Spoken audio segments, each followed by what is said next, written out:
What's up guys, j'espère que vous allez bien. Dans cet épisode, on demande aux gens quelle est la chose qu'ils aiment le plus dans la vie. C'est quoi la chose que tu aimes le plus dans la vie? Mon lit, ma famille, mes amis, simple, tu vois. Moi, je te force sur l'amour. C'est ce qui fait tout. C'est ce qui dit que mes actes, c'est ce qui fait que je me lève le matin. Fait que sans l'amour, je dirais pas de vivre. J'aime la spontanéité, les rires, juste comme avoir rien de prévu, pouvoir en profiter. Partager avec des amis, partager comme un projet ou une activité où tout le monde a du fun, ou même c'est comme un accomplissement puis que toute l'équipe gagne ou obtient quelque chose, tu sais. Comme une activité d'équipe, mettons. Là. La chose que j'aime le plus dans la vie, le soleil. Faire du vélo. Ce que j'aime le plus dans la vie, mes enfants. Mes chums, mes amis. La famille et la nourriture, les choses de base. La chose que j'aime plus dans la vie, c'est être dans la présence de mon Dieu. Donc, je suis chrétienne.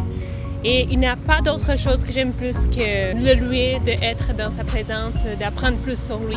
Donc, c'est ça la chose que j'aime plus. Et en plus de voyager aussi. Est-ce que tu penses que ces bonnes choses qu'on aime dans la vie pourraient pointer à un créateur qui les a créées pour nous, pour qu'on puisse s'en bénéficier? Dieu?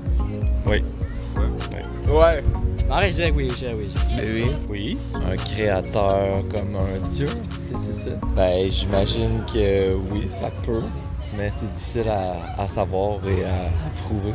Tu veux dire quelque chose de plus spirituel, comme, mettons? Ouais. Ben, tu sais, moi, j'accepte la spiritualité, là. Après, je crois pas spécialement en un dieu parmi un autre, parce qu'il y a comme beaucoup de croyances et beaucoup de religions, beaucoup de dieux. Mais je pense qu'il y a quelque chose qui est comme peut-être effectivement plus grand que nous, qui est comme une spiritualité, là, tu sais, puis qui a un destin. Toi, est-ce que par exemple tu crois en l'existence de Dieu?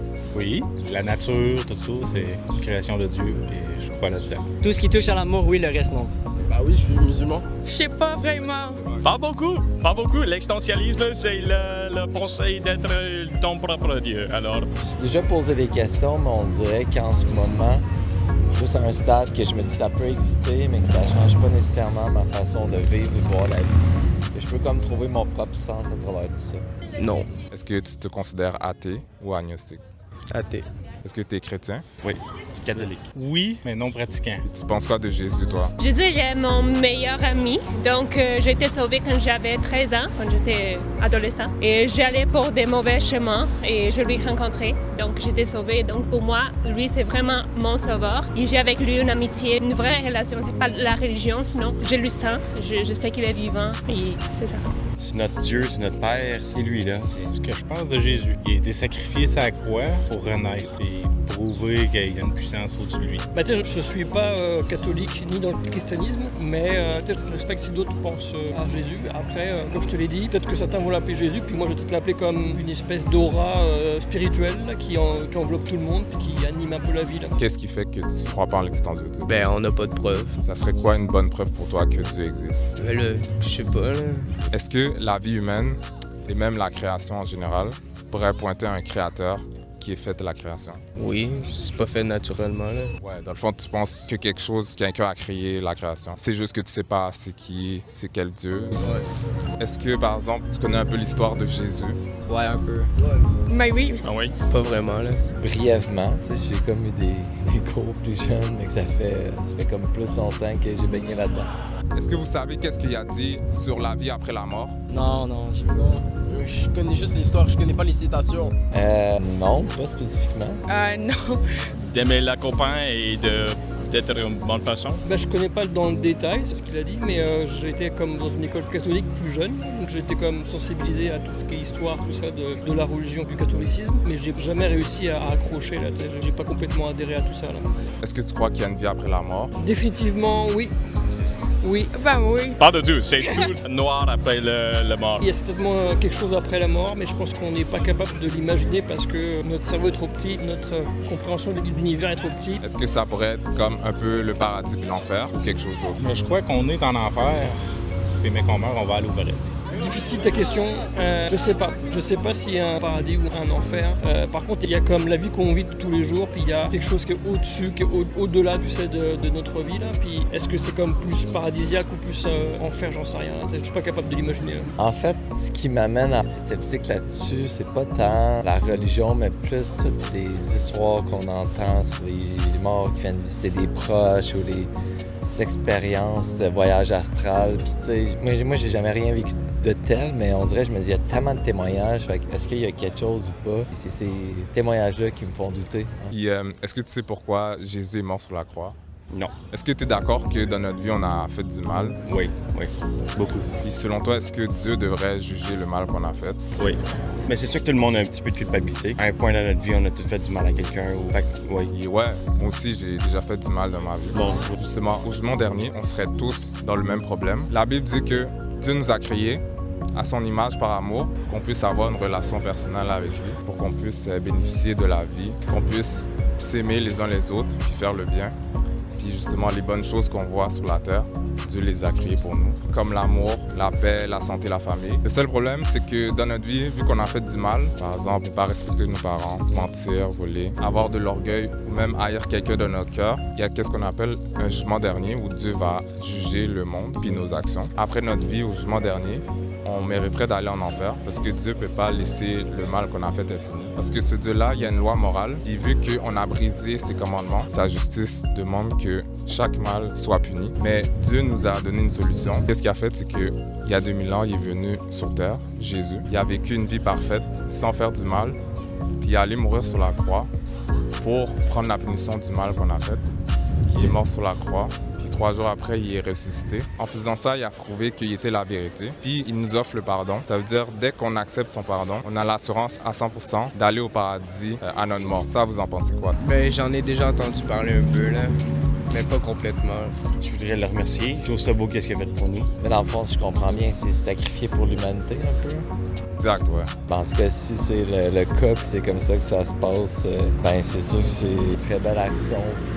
Puis, je serais reconnaissant si je suis témoin de ça un jour, puis que je peux avoir la preuve que tout ça existe. Mais... Ouais, je prie que Jésus se révèle à toi. En vrai, c'est 100% vrai, là. Je veux dire, il n'y a rien de mal là-dedans. Là. Ça revient à dire que le karma existe, là, puis il n'y a rien de faux là-dedans. Ça me rappelle des souvenirs de mon école catholicisme quand j'étais plus jeune, mais ça me fait un écho, une résonance par rapport à souvent ce que les gens disent comme un bon karma ou un mauvais karma. Puis si tu fais des mauvais actes, si tu es dans la méchanceté, le karma il va te rattraper et tu vas payer ta méchanceté par une mauvaise destinée en fait.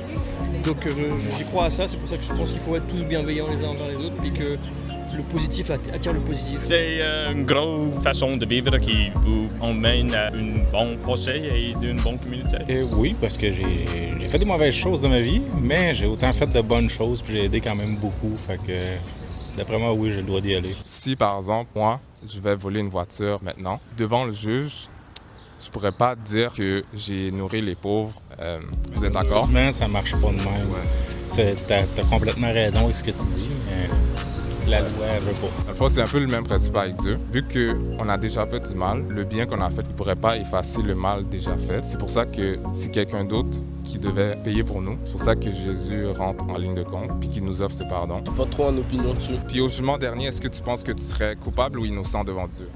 Bah, je crois pas que je serais coupable, mais je crois pas que j'irai au top, tu vois. Genre, je crois pas que je serai le meilleur musulman, tu vois.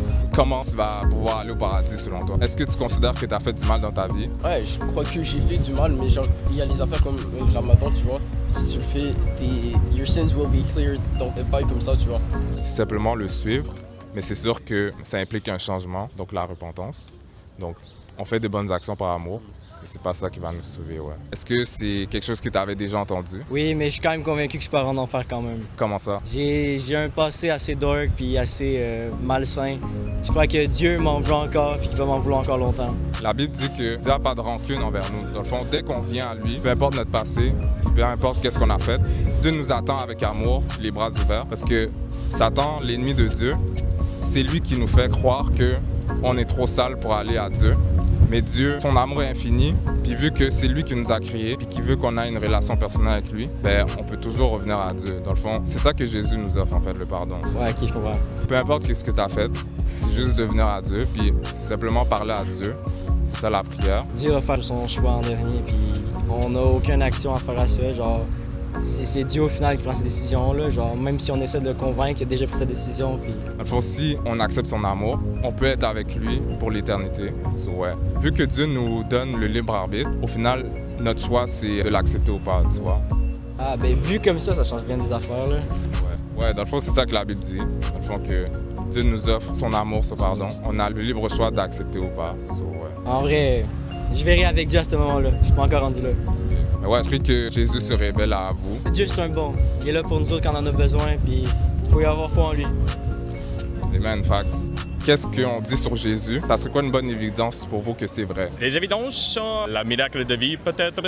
Les âmes deviennent doux. Ça peut être que le Dieu a nous donné, mais ça peut être que c'est juste l'évolution de nos têtes et nos pensées. Est-ce que tu penses que ça pourrait être vrai, son histoire à Jésus? Oui, je pense que ouais. Puis si c'est vrai, puis que le paradis existe vraiment, est-ce que tu aimerais ça savoir comment aller au paradis? Oui. Ouais, dans le fond, c'est ça. C'est simplement accepter le pardon de Jésus. Dans le fond, Jésus il veut une relation personnelle avec nous, parce qu'il nous aime. C'est pas faire de bonnes actions ou suivre la religion. C'est vraiment mettre notre confiance en Jésus. Puis, ouais, il nous donne cette assurance qu'on pourra aller au paradis. So, ouais, je voulais le partager. Puis, Ben, merci beaucoup pour ce partage. Puis que Dieu te bénisse, puis Jésus t'aime. j'ai trouvé ça intéressant comme discussion. C'est le fun de se poser ces questions-là, puis de réfléchir un peu sur le sens de la vie après la mort, la religion, puis tout ça. Je pense que ça peut faire partie intégrante de notre vie quand même, là. Et est-ce que tu aurais un conseil à donner? Si tu ne connais pas Jésus encore, je te conseille vraiment de le connaître parce qu'il est la vérité, le chemin et la vie. Et moi, ma vie a complètement bouleversé après que je l'ai connu. Donc, c'est ça. Si tu ne connais pas Jésus encore, parce qu'il y a de bonnes choses pour toi.